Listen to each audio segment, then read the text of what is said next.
What's going on, everybody? Let's talk about my top 10 favorite horror movies of 1987.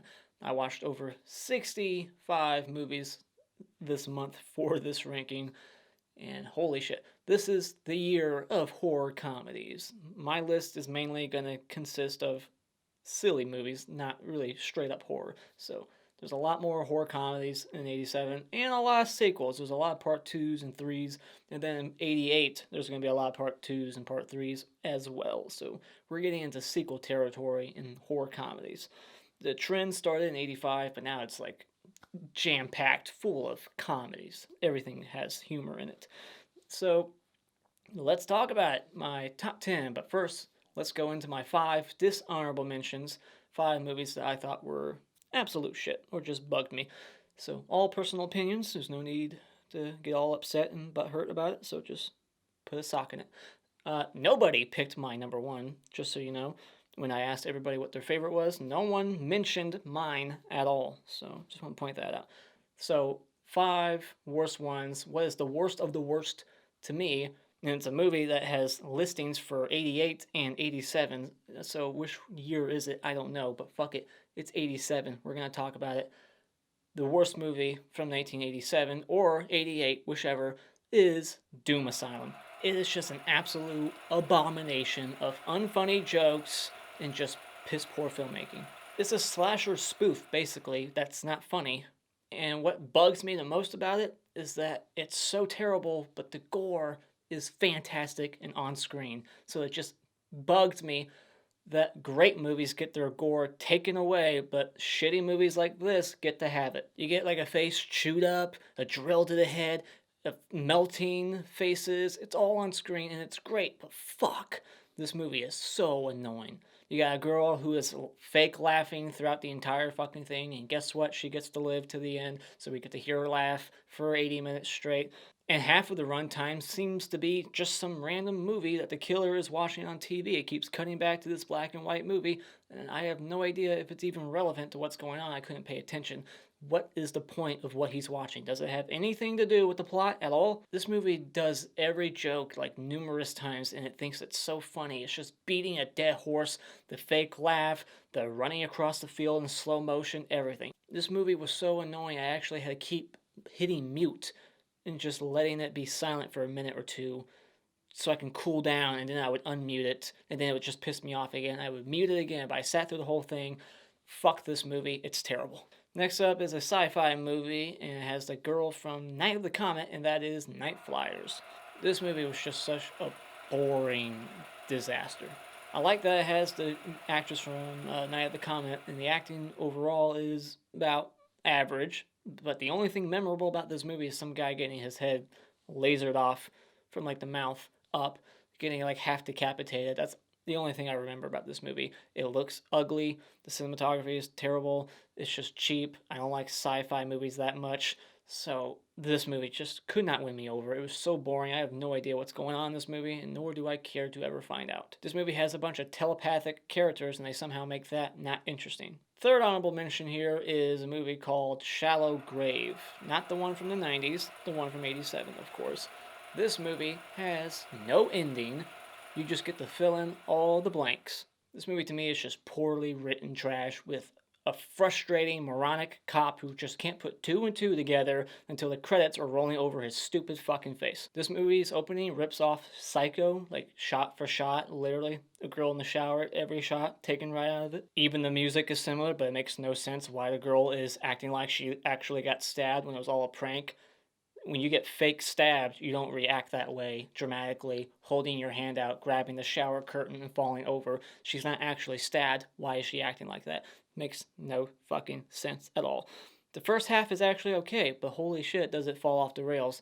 Like I said, this movie has really no ending. Just when things were about to start happening and get interesting, it just fucking ends. It just has horrible plot conveniences, and the synopsis for this movie spoils one of the only twists in the movie. Next up is a movie starring Adam West, and that is Zombie Nightmare. This is a zombie revenge movie mixed with voodoo magic. Outside of Adam West being in like the second half of this movie and just a couple of silly character moments that were dumb, this movie is pretty hard to sit through. The actress who plays like the voodoo lady, her acting is so bad, and the way she talks like she's standing on like a vibrating platform. It's cheesy, but not in a good way. It's not fun. It's just poorly written, poorly filmed. It's pretty painful to sit through. There's like no gore, no nudity, no witty dialogue or characters to make you laugh. None of that shit. No thrills, no suspense. It's just terrible. Lastly is a slasher, I guess, called Berserker. The acting isn't that bad, and it has George Buck Flower as a bad accent having German guy. We get a gratuitous sex scene with some nice boobies in it, so I'm always on board for that. While these three couples stay in the cheapest, most ugliest, most awful looking cabin ever. The effects in this movie are just so lazily done, like just so basic, just like ketchup thrown on their face, like it's so lazily done that I probably could have done it myself. Like all the kill scenes in this movie are just like a guy's like bear claws hitting people in the face and neck, and the way it's all shot and put together, it's just so executed poorly. It's very shoddy, and the movie just drags at a snail's pace while characters are walking in circles in the woods doing nothing. It's just so boring. They kind of suggest that a character is possessed by the end before the killer is taken care of, and then they just do nothing with that at all. Did I miss something? I don't know. But yeah, it was just horribly written and very uneventful. So that's my last honorable mention. Now let's go into my 10 participation trophies for movies that are okay to good, that just couldn't make my list at all. So gonna give them a quick shout out. First up is Stage Fright. A troupe of struggling stage actors are rehearsing for a small town production of a play. Everything seems to be as it should until one of the cast members turns up dead. Slaughterhouse. The owner of a slaughterhouse facing foreclosure instructs his obese and mentally disabled son to go on a killing spree against the people who want to buy his property. The Believers. Mourning the accidental death of his wife and having just moved to New York with his young son, laconic police psychologist Cal Jameson is reluctantly drawn into a series of grisly, ritualistic murders involving the immolation of two youth. Prison. After Charles Forsyth was sent to the electric chair for a crime he didn't commit, he forever haunts the prison where he was executed. Creepshow 2. This is an anthology with 3 tales. In the first, a wooden statue of a Native American comes to life. In the second, 4 teens are stranded on a raft on a lake with a blob that is hungry. And in the third, a hit-and-run woman is terrorized by the hitchhiker she accidentally killed. Or did she? It's Alive 3. The mutant babies have been placed by court order on a deserted island. Appalled by the cynicism and exploitation of the children by the legal system and the media, the man responsible for them leads an expedition to the island to free them. Psychos in Love. A strip joint owner and a manicurist find that they have many things in common, the foremost being that they are psychopathic serial killers. They fall in love and are happy being the family that slays together until one day they come up against a plumber who also happens to be a cannibal. The Gate. 3 young children accidentally release a horde of nasty pint-sized demons from a hole in a suburban backyard. What follows is a classic battle between good and evil as the 3 kids struggle to overcome a nightmarish hell that is literally taking over the earth. Prince of Darkness. A research team finds a mysterious cylinder in a deserted church. If opened, it could mean the end of the world. Ghoulies 2. A few of the little nasty ghoulies stow away on an amusement park ride and bring back big bucks to a dying fair. The creatures are mad after an attempt to kill them, so the creatures go on a rampage through the fairgrounds, ultimately leading to an explosive conclusion. Alright, now let's get into my top 10, starting with number 10. This is a Fred Dekker film, and that is The Monster Squad. Just like Fred Dekker's debut film, Night of the Creeps, this film is also an amalgam of genres. Vampires, werewolves, mummies, and creatures together in one film. The kid actors in this movie are pretty decent, and I thought the movie overall was shot well. The Stan Winston effects in this movie are kind of hit and miss. I like the look of the Frankenstein and the mummy, but not so much the other ones, like the werewolf. And the werewolf transformation was alright, but I didn't really like the look of the Black Lagoon creature. I liked the meta humor in the movie. I thought it landed, and I liked the dialogue, the witty dialogue from the kids. They're back and forth. I thought it all seemed pretty genuine. That's how kids talk. The tone of the movie is pretty silly, and it's more catered for children. It's more of a kids' horror movie, but it still actually offers up a couple of bloody moments, which surprised me. I wish it would have been a little bit more graphic, though, and I wish that there would have been more time spent with Frankenstein and the kids, maybe build on their relationship together a bit more. Number 9 goes to one of the most popular vampire movies out there, and that is The Lost Boys. This is an extremely 80s styled vampire comedy with a stacked list of great actors. The cinematography and the atmosphere of this movie, I think, is wonderfully done, and the Frog Brothers, Corey Feldman and the other guy, I think they're comedy gold. I love that the vampires in this movie seem to have like unique ways of dying. They don't just all die the same. Like one of them blows up, the other one melts. So I like that, and we get some nice effects in the film. I think the final act of this movie is the best, definitely. It's the highlight for me when all the vampires get to the house and they're getting killed one by one, and the Frog Brothers are fighting them. And I think the third act is pretty great, and we get the reveal of who the head vampire is. I don't really care for the look of the vampires in this movie that much, just the basic contact lens look.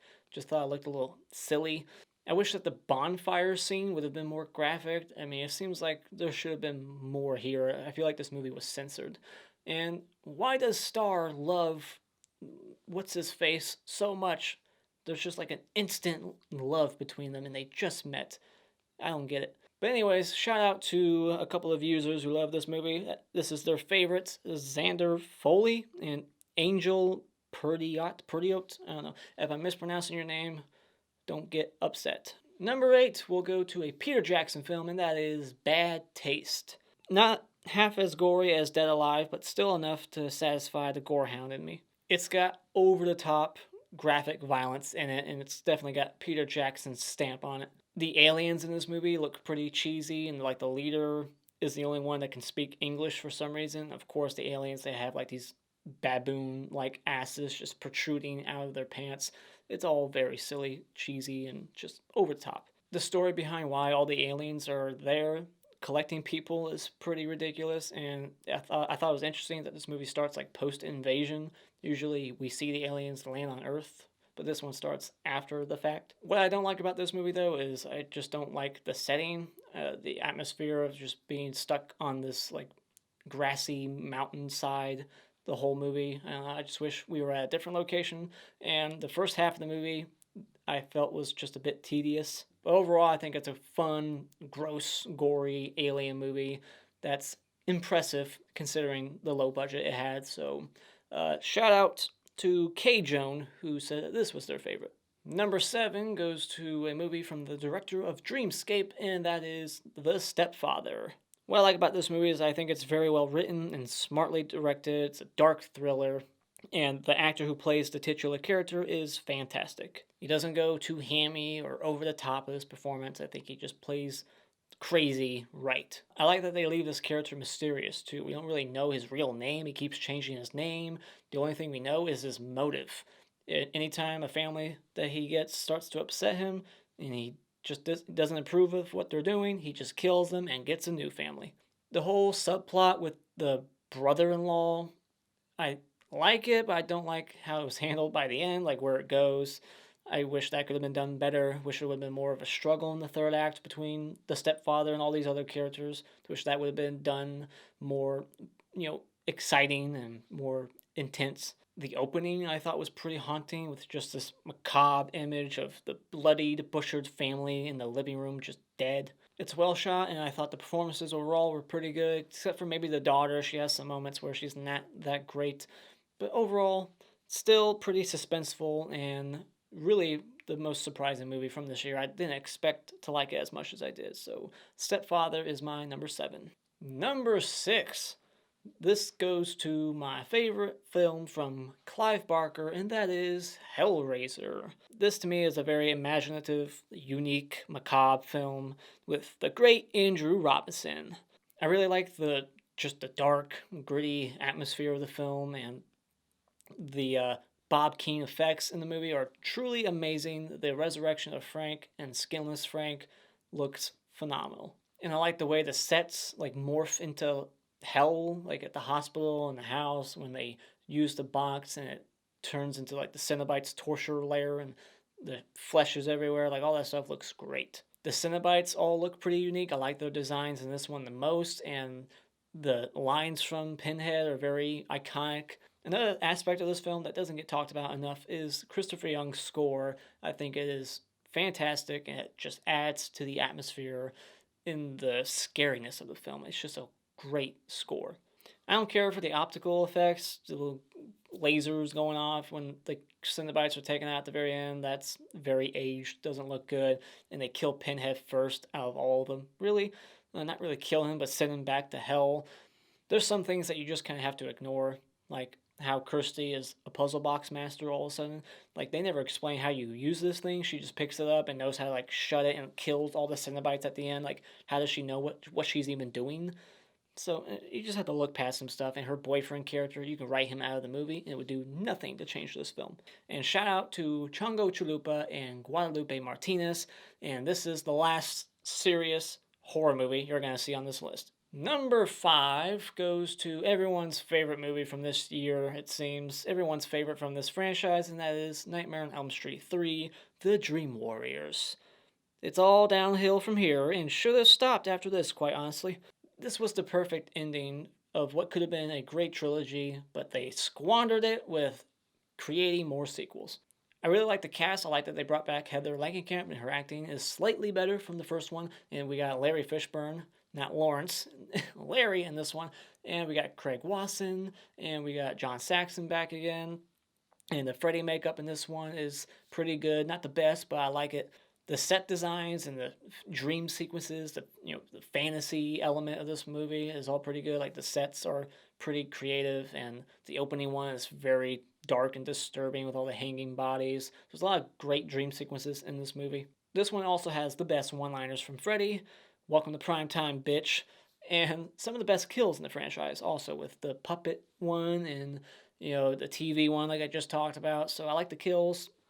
I just don't care for the way they take out Freddy in this one. I don't like that he's basically a vampire who can be taken out with holy water and a crucifix. I don't like that stuff at all. Some of the writing I just take major issue with, and it just bugs me every time I watch it. Some of the things, I don't like the Wizard Master shit, and I feel like they don't even really they don't properly utilize the whole dream power thing enough. They should have had a lot more dream powers being used and more time with these characters in these dream worlds. But it's well shot and it has a kick-ass soundtrack, Dockin' baby. So it's a fun movie. Even though I have quite a few issues with it, I still enjoy it. It's probably the best in the franchise. This one and Part 1 are my favorite. And shout out to quite a few users here. There's a lot of people who love this movie. Diamond Vibes 27, Adam Corso 1428, XAVI, whatever, Xavi, whatever. However you say your name, Scotty Boy Rules, and Sassy Pants G and T.O. Martin. Alright, now number 4 goes to one of the cheesiest slashers of the 80s, and that is Blood Rage. It's the ultimate so bad it's good B horror comedy slasher. The open at the drive-in I like. It's brutal and messed up, seeing as how it's a kid that's committing this horrible, heinous act. The kills are gory, on screen, very good, fake looking at times, but not nearly as fake looking as the Revolver. I think the dialogue is great, and it just cracks me up every time. You're gonna hurt my kitty, and that's not cranberry sauce, Artie. That is not cranberry sauce. And even though the killer is maskless, which I usually don't like in slasher movies, I can accept this killer being maskless because he's got a great, funny personality. I like the performance from this guy. My 2 main complaints for this movie is the cinematography is not good. The atmosphere of this apartment complex place, it's way overlit. You can see the dust in the air in every scene. It's just way overlit. And they cut back to the mom way too many times. Way too much. They should have cut back to her maybe once or twice, but they do it like 7 times. We don't need to see her on the phone. But the ending is dark for such a silly movie, and I love that. And like I said, it cracks me up every time. Great kills, fun, cheesy slasher, and my number 4. Number 3 goes to this very popular sequel, or is it a remake? I don't know. Evil Dead 2. This is when Ash becomes iconic and gets his chainsaw hand and says the line, groovy.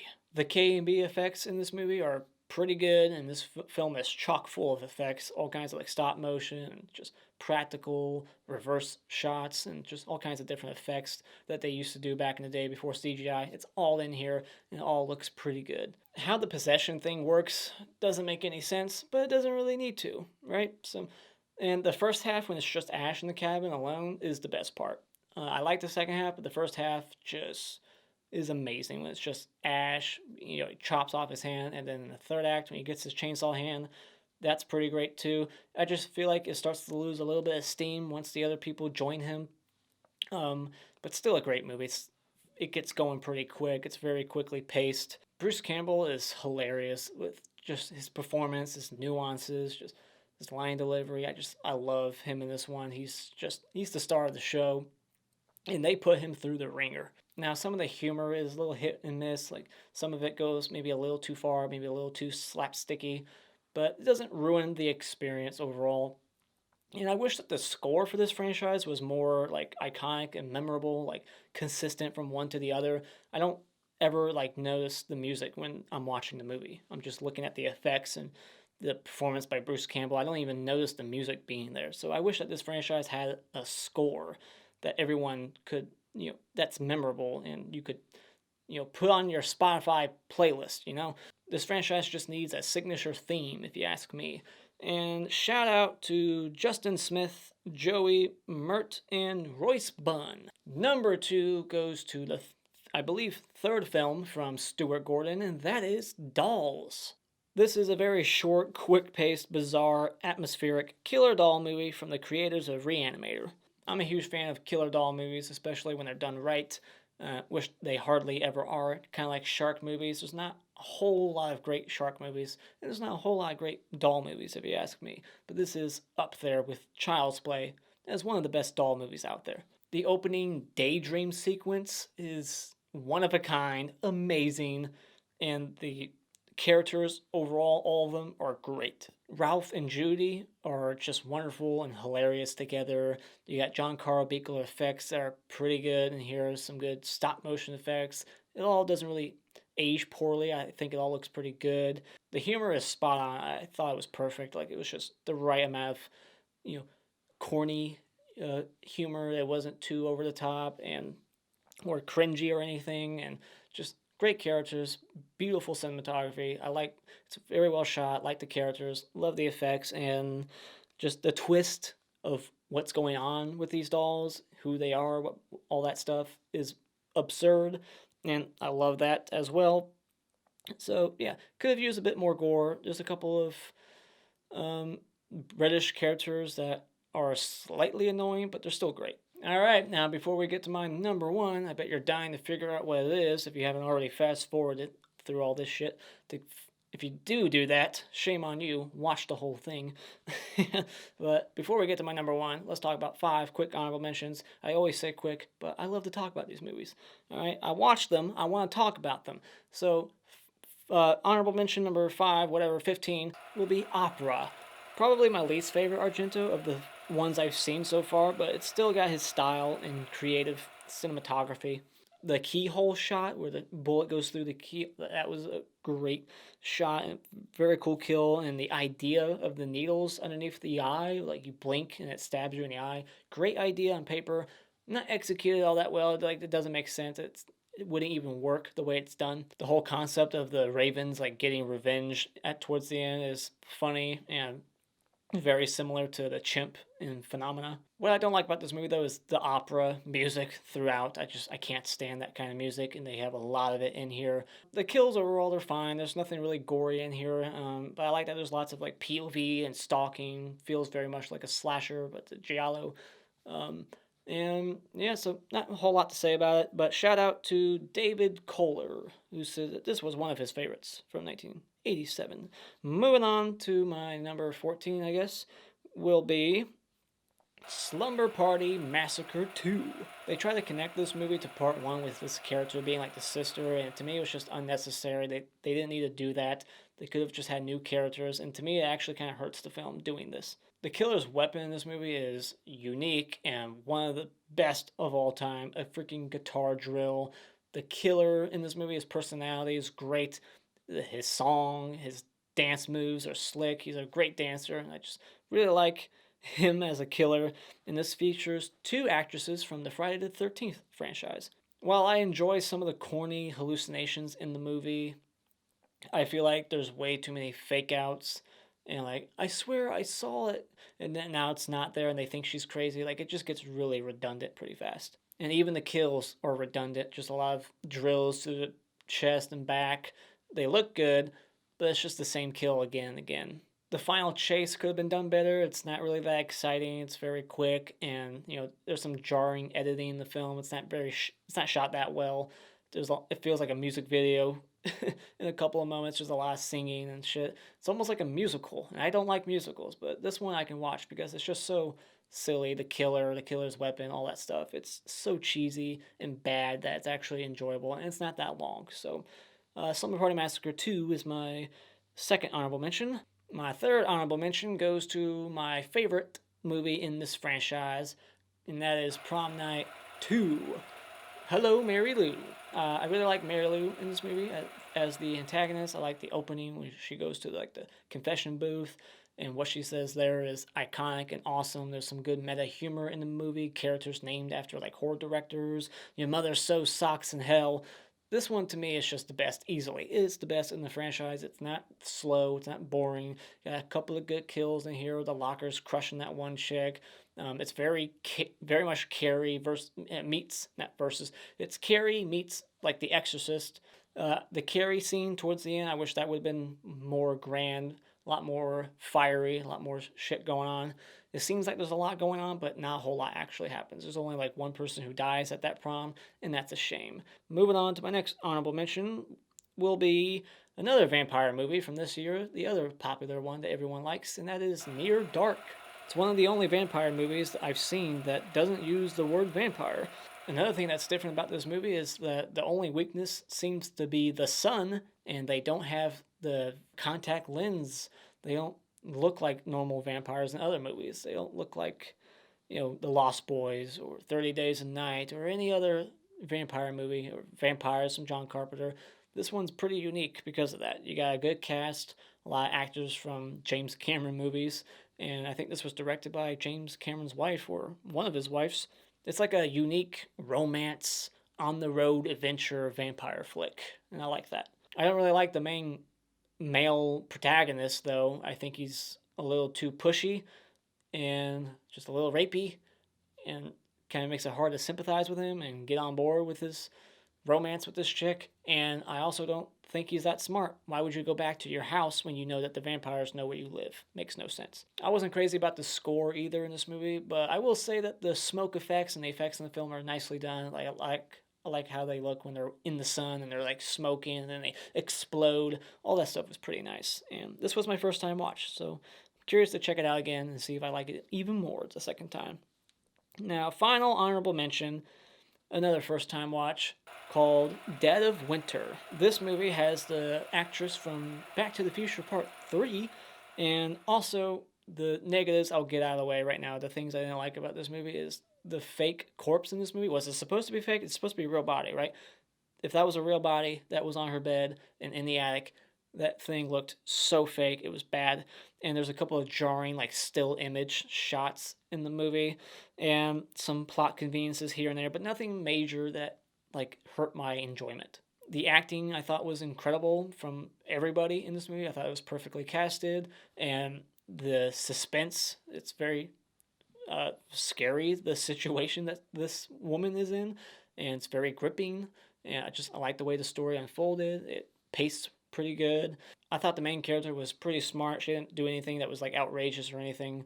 Nothing that made me roll my eyes. I thought the score was great too, and the way the villain is taken out was poetic. It's karma, bitch. So yeah, once this movie gets going, it never slows down to me. So perfect thriller to check out. Underrated. It's got a Blu-ray now, so check it out. Dead of Winter from 1987. Now let's get to my number one. Finally, So my number one of 1987 is a movie that not a lot of people talk about. It's one of the most bizarre movies ever made. It's one of the most hilarious horror comedies ever made. I laugh every time I watch it. It's hilarious.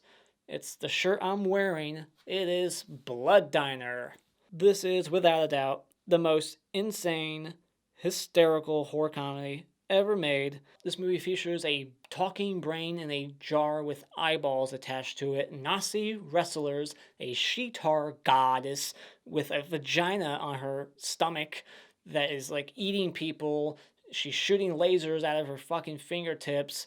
You got freaking nude aerobics. It's just so much in this movie that's insane. You even got a freaking character in this movie that is a dummy, like a literal like dummy, a puppet that everyone interacts with and acts like it's a normal human being. I don't know what's going on there, if it's supposed to be a human being that they see as a human, but they just couldn't afford to hire another actor, so they just put a puppet there instead. I don't know how to interpret it, but I love that it's there. The story is ludicrous and illogical in so many ways, and so many scenes are just over the top.